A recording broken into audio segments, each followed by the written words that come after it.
नमस्ते बच्चों, जय हिंद, वंदे मातरम। मैं धनपाल देथलिया और आपका एक बार फिर से स्वागत है मैजिक मैथ्स के अमेजिंग सीरीज में।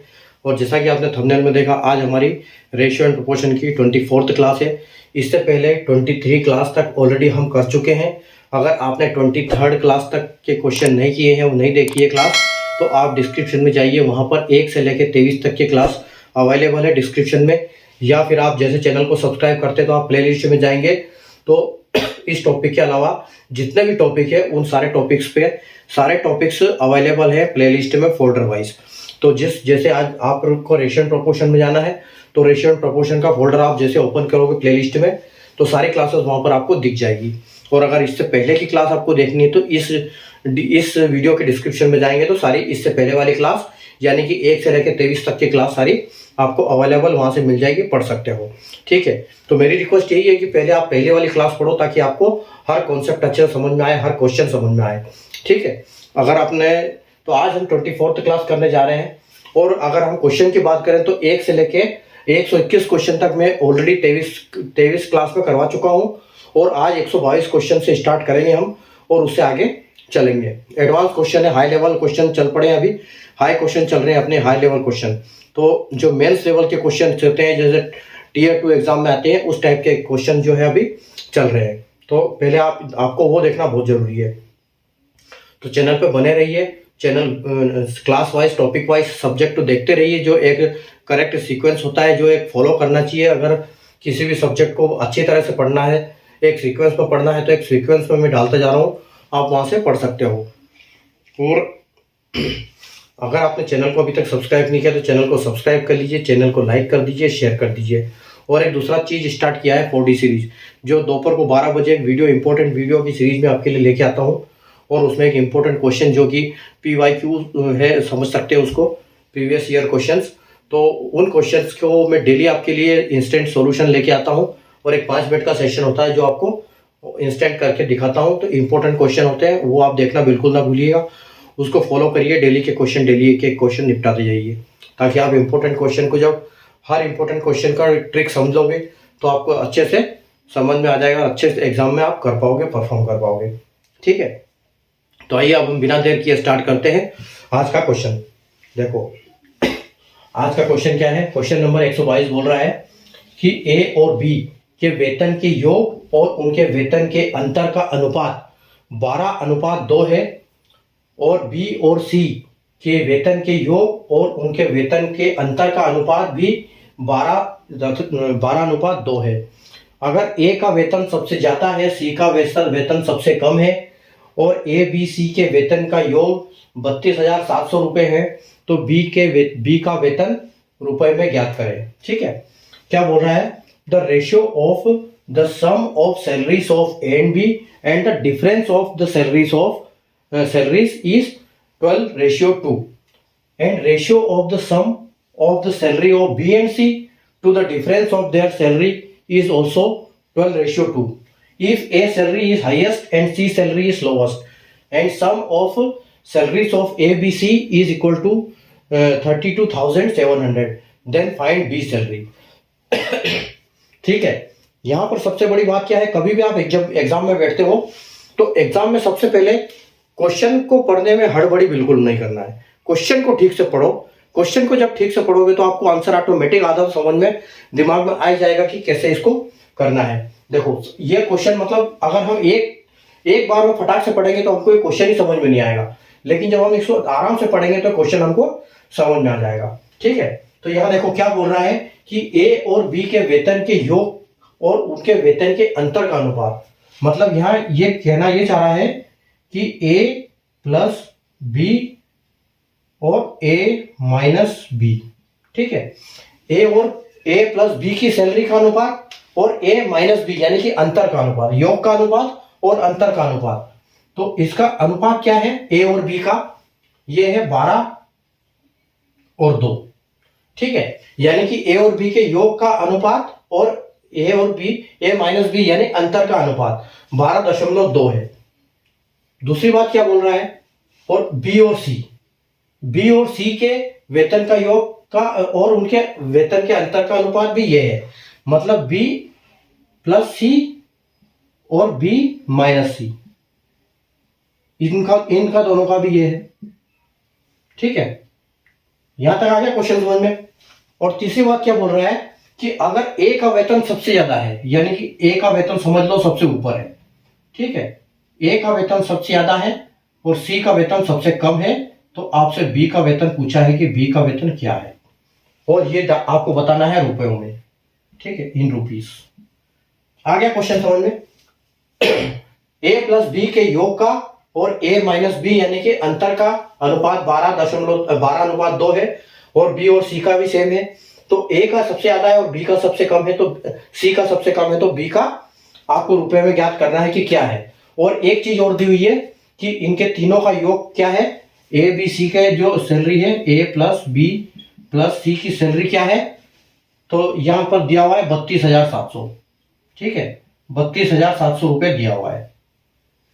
ठीक है, तो ये अनुपात हो गया, ये अनुपात हो गया एबीसी का, और यहां पर योग दिया हुआ है, बी का निकालना है। तो देखो यहां पर हम एक चीज देख सकते हैं कि अगर यहां पर हम थोड़ा सा दिमाग लगाएं तो हम बोल सकते हैं कि ये 12 जो है ए प्लस बी और ए माइनस बी, तो ए माइनस बी 2 की हालत में आएगा, ए प्लस बी 12, ए प्लस बी 12 की इस हालत में आएगा। तो हम यहां बोल सकते हैं कि 7 + 5, इसको बोल सकते हैं कि 7 + 5, 7 + 5। ठीक है, 7 × 5 = 12 होगा, और यहां 7 - 5, 7 में से 5 जाएगा तो 2 होगा। ठीक है, 7 + 5 = 12 होगा, 7 में से 5 जाएगा तो 2 होगा, और यही हालत यहां पर भी होगी, यहां पर भी होगी 7 - 5। ठीक है, लेकिन और इस साइड हम 7 कर नहीं सकते कि बी का 7 होगा, क्योंकि अगर बी का 7 होगा तो यहाँ 5 में से 7 जाएगा तो -2 हो जाएगा। ठीक, तो ऐसी कंडीशन दी हुई नहीं, तो कंडीशन हमारी यहाँ पर एक ही कंडीशन बन रही है। ठीक है, इसका मतलब यह है कि हमको इनका अनुपात तो मिल गया कि ए का 5 है, ए का 5 है और बी का 7 है, यहाँ बी का 7 है और बी का 5 है। तो अब हमने एक चीज सीखी है पिछली क्लासों में कि रेशियो को मर्ज कैसे करना है। तो रेशियो को मर्ज अगर करने की बारी आएगी तो देखो यहां पर हमको दिया हुआ है A/B/C। ठीक है, तो ए का दिया है 7 और बी का दिया है 5। ठीक है, उसके बाद बी का दिया हुआ है 7 और सी का दिया है 5। तो जब हम रेशियो को मर्ज करते हैं तो हम इधर की संख्या को इधर कर देते हैं, यानी कि 5 आ जाएगा, और यहां की संख्या इधर आ जाएगी 7। ठीक है, अब हमको करना क्या है, इनका मल्टीप्लाई कर देना है। तो देखो 7 7 49 यानी कि 49 आ जाएगा यहां पर। ठीक है, उसके बाद 7 × 5 = 35 आ जाएगा, 35 आ गया। उसके बाद 5 × 5 = 25 हो जाएगा। मतलब कि कुल मिला के इनका रेशियो हमको मिल गया कि 35 25 49 है। ठीक है, 49, ए का 49, बी का 35, सी का 25। तो एक बात तो यहां समझ में आ गई कि इनको रेशियो ए एग्जैक्ट बन गया है, तो ए की सबसे ज्यादा है और सी की सबसे कम है और बी की बीचों बीच है। तो अब हमको करना क्या है, इसका टोटल कर लो। ठीक है, इसका टोटल करोगे तो देखो कितना होगा, 35 और 25 60, 60 और 40 100 और 9, यानी कि 109। ये आएगा 109। ठीक है, ये 109 आएगा। तो आप इसको 109 से डिवाइड कर दो, उससे क्या होगा, उसको हमको 1 की वैल्यू मिलेगी, और हमको निकालनी किसकी है, बी की। तो बी की कितनी आ रही है, बी की आ रही है 35। ठीक है, तो बी की आ रही है 35, तो बी को यहां पर 35 से मल्टीप्लाई कर दो इसकी बी की। ठीक है, अब देखो जब 35 से मल्टीप्लाई करेंगे इसको, अब देखो 109 को हम इससे करेंगे तो ये कितनी बार जाएगा, 100 से करेंगे 300 और 9 27, यानी कि 327 हो रहा है। तो ये एग्जैक्ट कितनी बार जाएगा, ये जाएगा एग्जैक्ट 300 बार। ठीक है, ये एग्जैक्ट 300 बार कटेगा 109 से। ठीक है, और 109 300 इंटू 35, तो यानी कि कितना हो जाएगा, ये 35 दिया 105 और 00, यानी कि 105 और 00। ये मतलब आपको क्या आ जाएगा, ये है बी की सैलरी। ठीक है, ये आपकी बी की सैलरी हो जाएगी। और अगर आप ऑप्शन में देखना चाहें तो ऑप्शन में बिल्कुल ऑप्शन सी जो कि करेक्ट आंसर है आपका 10,500 रुपए, यानी कि इसमें बी की सैलरी होगी। ठीक है, अब हमको जिसकी भी सैलरी निकालनी है इसमें से हम 49 करेंगे तो ए की आएगी, 25 से मल्टीप्लाई करेंगे तो 300 का, तो ये आ जाएगी आपकी सी की सैलरी। ठीक है, हम किसी की भी सैलरी निकालते हैं, यहाँ हमसे सिर्फ बी की सैलरी का पूछा है, तो यहाँ हमने बी की सैलरी निकाल दी।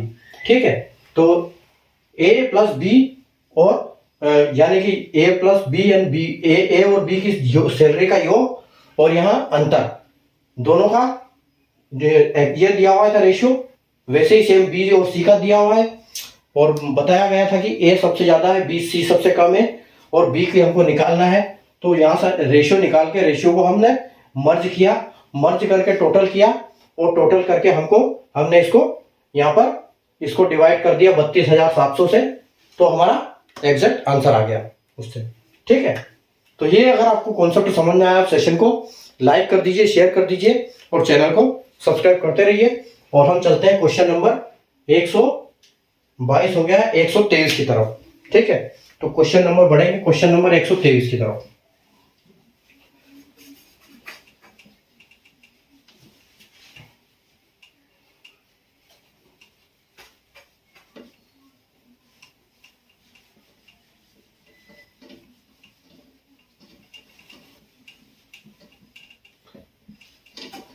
इन क्वेश्चनों को अपने एक बार क्लास के बाद अपने हिसाब से भी एक बार रिवाइज करना है, ताकि एक बार आप रिवाइज करोगे तो इनको फिर भूल नहीं पाओगे। हाई लेवल के क्वेश्चन है, बहुत अच्छे क्वेश्चन है, अच्छी ट्रिक के साथ सिखाए हैं। क्वेश्चन नंबर 123,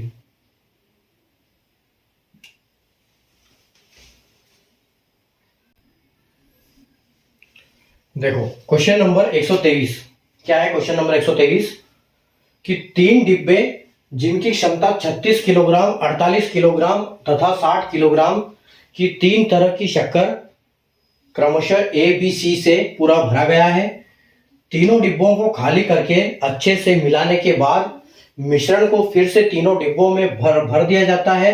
पहले डिब्बे में सी वाली शक्कर की मात्रा किलोग्राम में कितनी होगी। ठीक है, 3 boxes of capacity 36 kg, 48 kg and 60 kg are completely filled with the 3 variety of sugar A, B and C respectively. All the 3 boxes were emptied, mixed and again filled this mixture in boxes A, B, C. How many kg of type C sugar would be in the first box in kg? अब देखो यहां पर question क्या है कि 3 type की शक्कर है। ठीक है, और शक्कर का नाम क्या है, वैरायटी लिखी है शक्कर की, ए है, बी है, सी है। ठीक है, अब इनके पास 3 डिब्बे हैं। ठीक है, 3 डिब्बे हैं, ये 3 डिब्बे हैं।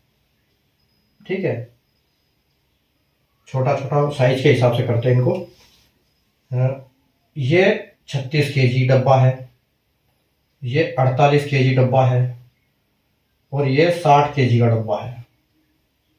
ठीक है, 36 केजी, ये 36 केजी का, ये 48 केजी का, और ये 60 केजी का।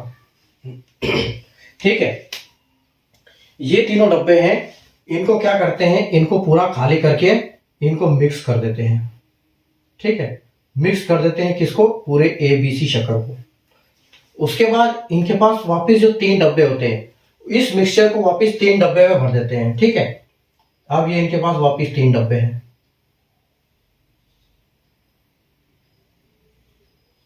डब्बे तो वही है सेम। ठीक है, डब्बे तो वही सेम है। ठीक है, अब लेकिन इनमें क्या है कि पहले इनको खाली किया, इन डब्बों में पहले शक्कर भरी हुई थी, एक में 36 केजी, एक में 48 केजी, इसमें 60 केजी, और इसमें अलग अलग वैरायटी की शुगर थी, ए बी और सी। ठीक है, अब इनको मिक्स किया, पहले खाली किया, फिर अच्छे से इनको मिलाया, मिक्स करके फिर वापस तीनों डब्बों में भर दिया। अब ये डब्बे तो वापस फिल हो गए, क्योंकि माल तो इतना ही है, जितनी शक्कर पहले थी उतनी शक्कर अभी भी है।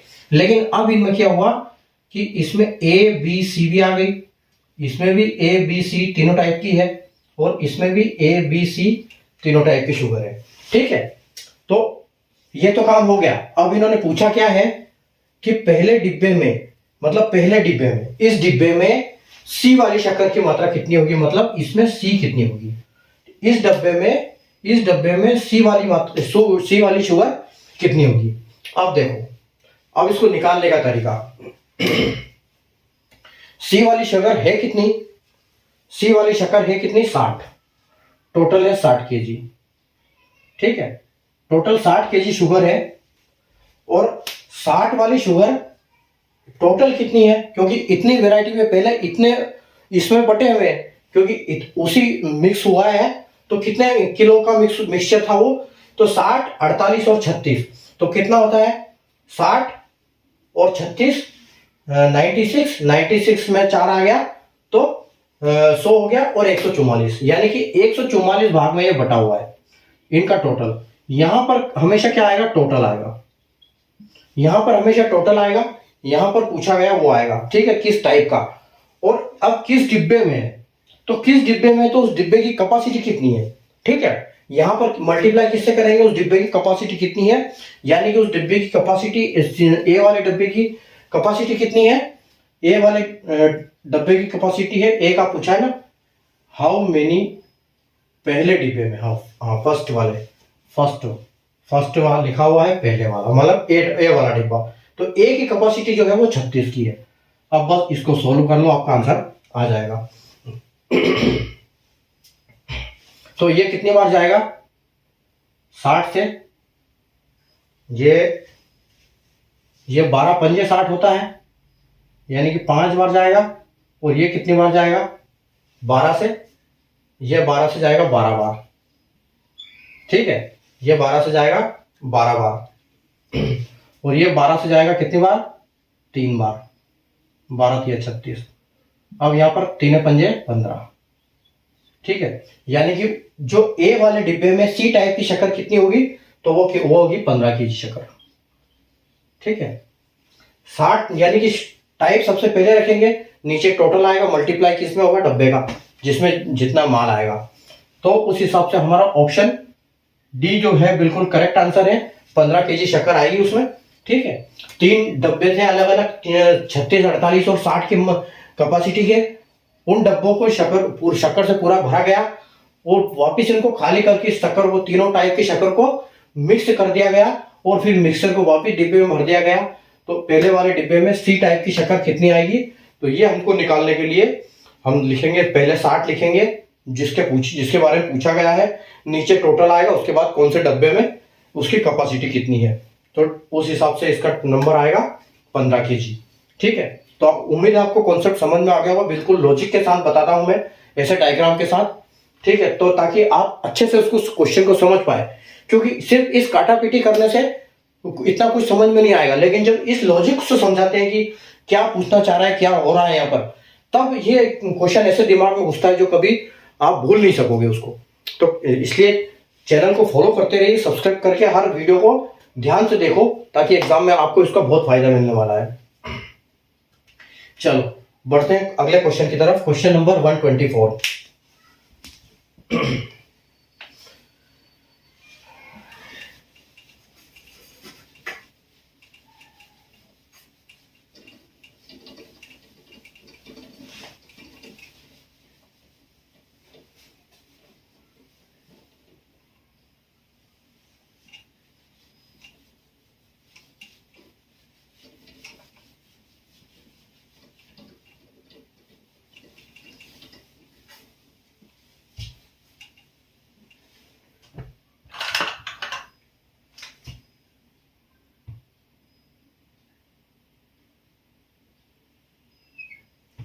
Question number 124।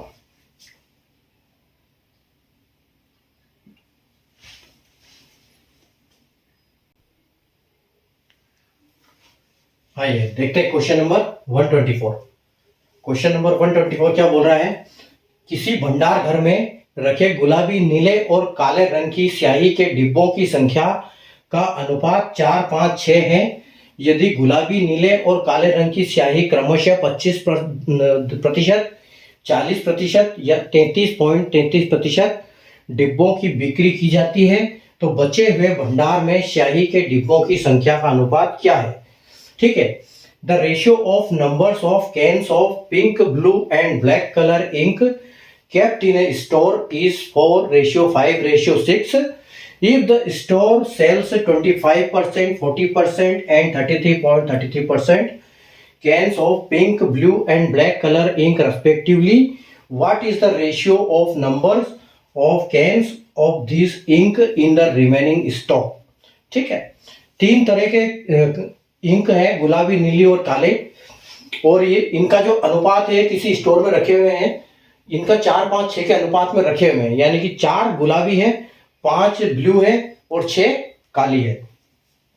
और इसमें से अगर स्टोर में से 25% बिक जाती है, गुलाबी 25 और ब्लू 40 और काली 33.33% बिक जाती है, तो जो बचा हुआ स्टॉक है वो कितना रेशियो में बचा हुआ है वो आपसे पूछा गया है। ठीक है, तो देखो सबसे पहले तो हम देखेंगे कि हमारे पास कलर कौन कौन से हैं। पिंक है, उसके बाद ब्लू है और है ब्लैक कलर। ठीक है, और इनका स्टॉक किसमें है? इनका स्टॉक जो है वो रखा है रेशियो में 4, ये यहां लिख देते हैं स्टॉक। ठीक है, ये 4:5:6। ठीक है, अब ये सेल्स बिकता कितना है? अगर इनकी बिक्री करते हैं 25%, इसकी करते हैं 25% और इसकी करते हैं 40% और तीसरे की करते हैं 33.33%। ठीक है, तो यहां हमको क्या करना पड़ेगा, यहां हमको परसेंटेज का थोड़ा बहुत ज्ञान होना चाहिए नॉर्मल। मैं एक चीज आपको बता देता हूं, अगला हमारा चैप्टर परसेंटेज ही होगा, उसमें हम परसेंटेज सीखेंगे। लेकिन अभी फिलहाल के लिए मैं आपको इतना बता दूं कि परसेंटेज जो होता है अपने आप में 100 होता है। ठीक है, और यहाँ अगर ये 25% की सेल की बात कर रहा है, तो यानी कि जो बैलेंस स्टॉक है, ठीक है, वो बैलेंस स्टॉक है वो कितना होगा? 75%। ठीक है, 75% होगा। यहां पर अगर ये 40% की बात कर रहा है बेचने की, तो बैलेंस कितना होगा यहाँ पर? 60%। और ब्लैक इंक है वो 33.33, यानी कि 1/3 की बात ये कर रहा है, तो यहां पर क्या बच रहा है? 2/3, यानी कि 66.66%। ठीक है, ये यहां बैलेंस स्टॉक है। अब जो परसेंटेज है इसको हम अगर रेशियो में कन्वर्ट करते हैं, तो इसको रेशियो में कन्वर्ट कैसे करेंगे? रेशियो में कन्वर्ट करने के लिए हम इसको करेंगे 75/100। ठीक है, 75/100 इंटू 3। ठीक है, तो ये क्या होगा? ये 3 से या फिर डायरेक्ट इसको कर सकते हैं अपन। ठीक है, कि अगर 100 को बोलते हैं 100%, ठीक है, बिक गया कितना? 25%। अगर 100 के 4 टुकड़े करेंगे तो ये क्या हो जाएगा? 1/4। ठीक है, 1/4 बिक गया, तो 1/4 बिक गया मतलब 4 में से 1 बिक गया, तो बचा कितना? 3/4, यानी कि 4 में से 3 बचा हुआ है, तो ये 4/3 इसको हम बोल सकते हैं। ठीक है, ये है हमारा 3/4, इसको 3/4 लिख सकते हैं। अगर 60 को हम बोलेंगे, 100 को अगर 40 बिक गया, 60 बचा है, तो हम इसको बोल सकते हैं कि ये 2/5, मतलब 5 में से 2 बिक गया और 5 में से 3 बचा हुआ है, यानी कि हम इसको बोल सकते हैं 3/5। ठीक है, और इसको क्या बोल सकते हैं? ये 1/3, यानी कि 3 हिस्से का 1 हिस्सा बिक गया, 2 हिस्सा बचा हुआ है, यानी कि टोटल 3 हिस्से हैं, उसमें से 1 चला गया, तो बचा क्या है? 2 हिस्से, तो इसको हम लिख सकते हैं कि 2/3। ठीक है, तो यह आ जाएगा 2/3। अब देखो, अब यहां पर कहो, यहां आ जाओ, पिंक डब्बा कितना है? 4। ठीक है, पिंक डब्बा 4 है और ये बचा हुआ कितना है? 3/4। तो 4 का 3/4 क्या होगा? ये एक बात हो गई। दूसरा क्या है? ब्लू, टोटल कितना है? 5, बचा कितना है? 3/5। 5 का 3/5 बचा हुआ कितना हिस्सा होगा? ये हिस्सा आ जाएगा। उसके बाद टोटल ब्लैक कितना है? 6, बचा हुआ हिस्सा कितना है? 2/3, तो यहां इसको 2/3 कर सकते हैं। तो इससे हमारा जो रेशियो है वो हमारा रेशियो आ जाएगा। अब देखो, ये गया 4 से 4, ठीक है, बचा कितना? 3, आ गया रेशियो। 5 से 5 गया, बचा कितना? 3। ठीक है, यहां पर 3 से 6 गया 2 बार में, और ये 2 दूनी 4, यानी कि ये 4 हो गया। ठीक है, तो जो आपका रेशियो बना वो क्या बना? 3:3:4, यानी कि जो आपका ऑप्शन बी है वो बिल्कुल करेक्ट आंसर है। ठीक है, तो ऐसे हम इसको निकाल सकते हैं कि हमको अनुपात दिया हुआ है कि 3 तरह के रंग के डिब्बे हैं, 4, 5, 6 के अनुपात में है, रखे हुए हैं स्टोर में, और इनके बिक जाते हैं 25, 40 और 33.33% प्रतिशत के उसमें बिक जाते हैं। तो हमको सिर्फ निकालना क्या था इसमें कि बैलेंस बचा हुआ कितना है। तो अगर हमको परसेंटेज का फ्रैक्शन ये पता है कि परसेंटेज का फ्रैक्शन क्या होगा, तो हम इन चीजों को बहुत आसानी से निकाल सकते हैं। ठीक है, और इसका मैंने चार्ट भी बनाया हुआ है परसेंटेज का। ठीक है, अगर आपको उसके बारे में कुछ जानकारी है तो जो स्क्रीन पे मेरा नंबर चल रहा है, स्क्रीन पे मुझे आप मैसेज कर सकते हो। एक चार्ट बनाया, उसमें स्क्वायर रूट, क्यूब रूट, बहुत सब कुछ दिया हुआ है, वो आप आसानी से कहीं भी उसको पढ़ सकते हो। तो वो चार्ट मैं आपको व्हाट्सएप पे सेंड कर दूंगा, मेरा नंबर व्हाट्सएप पे चल रहा है, नोट कर लो और वहां से मुझे मैसेज कर दो कि सिर्फ इंस्टेंट नोट भेजना है। उसका नाम मैंने दिया हुआ है इंस्टेंट नोट। ठीक है, तो उसमें सब कुछ परसेंटेज वगैरह सब कुछ दिया हुआ है, आप वहां से उसको पढ़ सकते हो, मिल जाएगा आपको। तो ये था बस परसेंटेज से हम बचा हुआ परसेंटेज निकालना। अगर 25% गया तो 75 बचा, 40 गया तो 60 बचा, 33 गया तो 66 बचा। अब इसका फ्रैक्शन हम इसको कन्वर्ट कर सकते हैं ऐसे, और यहाँ पर डायरेक्ट इसको काट सकते हैं टोटल से लेके। ठीक है, तो उम्मीद है आपको कॉन्सेप्ट आपका समझ में आ गया होगा इसको। ठीक है, कॉन्सेप्ट आपको समझ में आ गया तो बाद में आप प्रैक्टिस कर लीजिएगा। अभी हम चलते हैं क्वेश्चन नंबर 125 के ऊपर। ठीक है, क्वेश्चन नंबर 125 को पढ़ते हैं।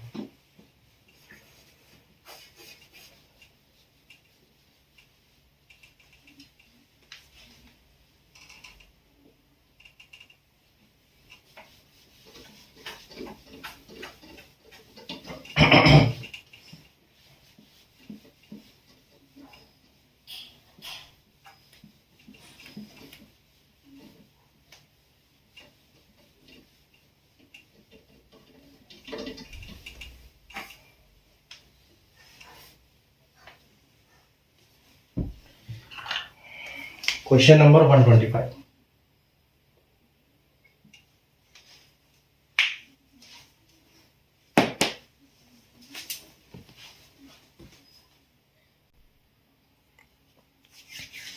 आइए क्वेश्चन नंबर 125 देखते हैं।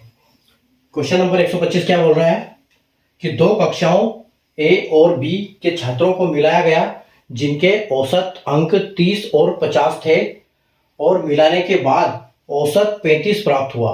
तो कक्षा ए और कक्षा बी के छात्रों की संख्या का अनुपात ज्ञात करें। ठीक है, तो 2 classes A and B of students having average marks 30 and 50 respectively, on mixing the overall average obtained is 35. Then find the ratio of numbers of students in class A and B. ठीक है, देखो यहां पर क्या है कि दो classes है। ठीक है, क्लास क्या है, क्लास ए है और क्लास बी है। ठीक है, और इनका जो एवरेज है, इनका एवरेज था 30, औसत है इनका 30 और इनका इसका 50। ठीक है, 30 और 50 था। ठीक है, ये क्या था, एवरेज, ये था इसका एवरेज, एवरेज ऑफ नंबर्स।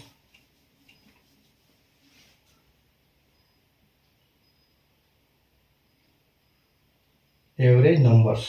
ठीक है, ये इनका एवरेज नंबर था क्लास ए और बी का। जब इनको दोनों को मिला दिया गया तो यहां पर अगर हम मिक्स कर देते हैं तो इनका नंबर क्या हो जाता है, इनका नंबर होता है 35। ठीक है, एवरेज मिक्सिंग, मिक्स्ड एवरेज बोलते हैं, मिक्स्ड एवरेज। ठीक है, जब मिक्स कर दिया इन सारों को तो एवरेज क्या आया, 35। अब आपसे क्या पूछा है, ratio of numbers, ratio of numbers पूछा गया है। ठीक है, तो नंबर्स ऑफ स्टूडेंट पूछा गया है, रेशियोज का रेशियो पूछा गया है। तो कैसे निकालेंगे, इसके लिए हम देखो कौन सा कॉन्सेप्ट लगाएंगे, मिक्सचर एंड एलिगेशन। ठीक है, मिक्सचर एंड एलिगेशन, ये मिक्सचर एंड एलिगेशन में हम अच्छे बेहतरीन चैप्टर ये इसको पढ़ेंगे ठीक से। ठीक है, तो अभी इसका मैं फॉर्मूला बताता हूं कि इसको मिक्स करते हैं तो कैसे करते हैं। तो इसको जब हम मिक्स करते हैं कि 30-50 को ऐसे हम मिक्स किया गया कि 35 आया, तो इसका हमको ओरिजिनल वैल्यू चाहिए। तो कैसे निकालेंगे इनका नंबर हम, तो हम इसमें से देखेंगे तो इधर कितना है, ये 50 से कितना कम है, तो ये आ जाएगा 15, और ये 30 से कितना ज़्यादा है तो ये आ जाएगा 5। ठीक है, दोनों का डिफरेंस आ जाएगा, यानी कि यहाँ 15 और यहाँ 5। ठीक है, तो इसका रेशियो कितना निकलेगा, ये 3 से कट जाएगा, 5 से कट जाएगा, तो ये 3 बार और ये रेशियो 1 बार। ठीक है, तो इसका मतलब हमारा रेशियो क्या आएगा, 3:1। ठीक है, तो ये है इसका रेशियो निकालने का फॉर्मूला। ऐसे मिक्सचर एंड एलिगेशन के हम बहुत आसानी से निकाल सकते हैं इसको। ठीक है, तो 2 कक्षा थी जिसका 30 और 50 एवरेज था, इनको मिलाया गया तो इनका एवरेज 35 हो गया। तो हमको निकालना था कि नंबर ऑफ स्टूडेंट्स का रेशियो में क्या है, तो रेशियो था। अब ये तो हो गई रेशियो के बाद, अगर यहाँ दिया होता कि नंबर ऑफ स्टूडेंट निकालो, नंबर ही निकालना होता उनका, तो हमको यहाँ कुछ ना कुछ नंबर दिया होता। जैसे यहाँ पर रेशियो हमारा बन रहा है 4 में, जैसे 3 और 1 4 बन रहा है, तो हमको ऐसी वैल्यू दी होती जो एग्जैक्ट 4 से डिवाइड होती हो। ठीक है, वो 4 भी हो सकता है, 8 भी हो सकता है, 12 भी हो सकता है, ऐसी एक वैल्यू देती होती जो हमारे को भिन्न में आके, डेसिमल में आके सीधे इसमें आती, फ्रैक्शन में आती, और सीधी एग्जैक्ट वैल्यू आती जो हम 4 से पूरी तरह विभाजित होती। ऐसा एक नंबर दिया होता, तो उस नंबर को हम सीधे 4 से डिवाइड करते, तो हमको पता चल जाता है 3 से मल्टीप्लाई करते। मान लो एक बार सोचो कि यहाँ पर हमको ये दिया हुआ कि यहाँ पर तो दिया कि रेशियो ज्ञात करें, है ना, अनुपात ज्ञात करें। अगर हमको यहाँ दे देते कि number of student, find number of students, और नंबर ऑफ स्टूडेंट बोल देते कि यहाँ पर जो क्लास है वो क्या है कि 80 है ना, बच्चे हैं कि 80 बच्चों की, टोटल 80 बच्चे थे। ठीक है, तो यहाँ कैसे निकाल देते हम, अब 80 बच्चे देखो कैसे होता, 80 हो भी सकते थे कि ये 30 और 50 80 बच्चे। ठीक है, तो यहाँ पर ये देखो कि जो यहाँ हम उसको करते, तो हम इस 80 को डिवाइड करते किससे, 4 से, और मल्टीप्लाई अगर हम करते 3 में, तो हमको वो ए क्लास का नंबर देता, और 1 से करते तो बी क्लास का नंबर देता। यानी कि ये कितना हो जाता, ये 20, इसका आंसर 20 आता, और इसका 20 आ जाता, और 20 में हम मल्टीप्लाई करते 3 का, तो हमका आ जाता 60, और 20 का मल्टीप्लाई अगर हम 1 में करते तो हमको आ जाता 20। यानी कि ये हमारा नंबर निकल आता उससे कि ये ए का और ये बी का नंबर है। ठीक है, लेकिन फिलहाल हमसे रेशियो पूछा है, तो हम रेशियो की बात करेंगे। हमारा ऑप्शन रेशियो में है, 3:1 हमारा फाइनल आंसर हो जाता। आप हो गया मतलब। ठीक है, तो उम्मीद है आपको कॉन्सेप्ट समझ में आओगे, आज के क्लास में मजे आए होंगे। अच्छे हाई लेवल के क्वेश्चन है, लेकिन ट्रिक से हमने बहुत जल्दी इनको सोल्व करने की कोशिश की है। आप इनको समझो एक बार, और क्लास को अगर समझ में नहीं आए तो दोबारा क्लास को देखो, रिवीजन करो, ताकि अगली क्लास आप अच्छे से परफॉर्म कर पाओ, अच्छे से मेरे साथ क्वेश्चन कर पाओ। और बाद में प्रैक्टिस जरूर करना है इन क्वेश्चंस की, ताकि आपको ये दिमाग में रहे, याद रहे कॉन्सेप्ट। आप जब भी एग्जाम में आओ तो फट से इनको दिमाग में आपको हिट करे कि हाँ इस क्वेश्चन में ये ट्रिक लगानी हो, ये ऐसे सॉल्व होगा। ठीक है, तो पढ़ते रहिए और प्रैक्टिस करते रहिए। अगली क्लास में वापस मिलेंगे। आज हमने 24th क्लास करी है, कल हम वापस करेंगे 25th क्लास पे पहुंचेंगे।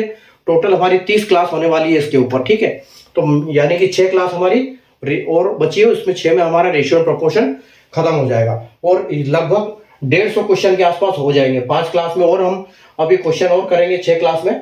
ठीक है, तो मतलब हमारा क्वेश्चन इसमें लगभग 150 के आसपास क्वेश्चन कंप्लीट हो जाएगा हमारा। ठीक है, तो ठीक है, मिलते हैं कल फिर। तब तक के लिए good night, take care, bye.